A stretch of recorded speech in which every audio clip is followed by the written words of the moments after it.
খুবই ভালো লাগতেছে আলহামদুলিল্লাহ, পানির পিপাসা মিটে গেল, প্লাস রোজাটা হয়ে গেল আলহামদুলিল্লাহ। আসসালামু আলাইকুম। আশা করছি সবাই ভালো আছেন। একটু আগে মানে একটা বিষয় আর কি শেয়ার করতে জাস্ট একটু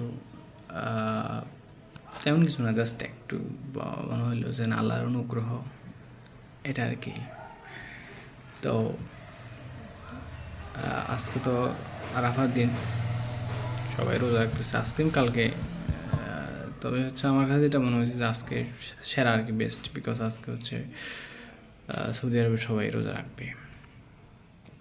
তো আমি রোজা রাখার নিয়ত করে শুয়েছিলাম, বাট রাত্রে উঠে আবার শুয়ে গেছি, কিছুই খাই নাই। বেশ যেহেতু হচ্ছে আমি বাড়িতে নাই আর কি, আমি হলো যে যাই হোক, তো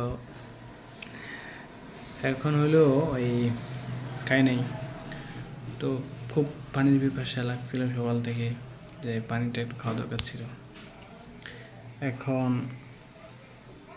ফুট করে মানে আমি পানির বোতল সামনে আছে, কিন্তু পানি কি খাইছি না খাইনি এটা মনে নাই, মানে আমার মনে হচ্ছে পানি খাইছি।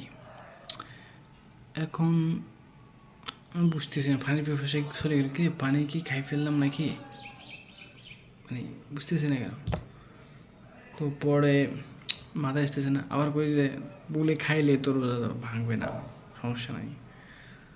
তো সুবহানাল্লাহ।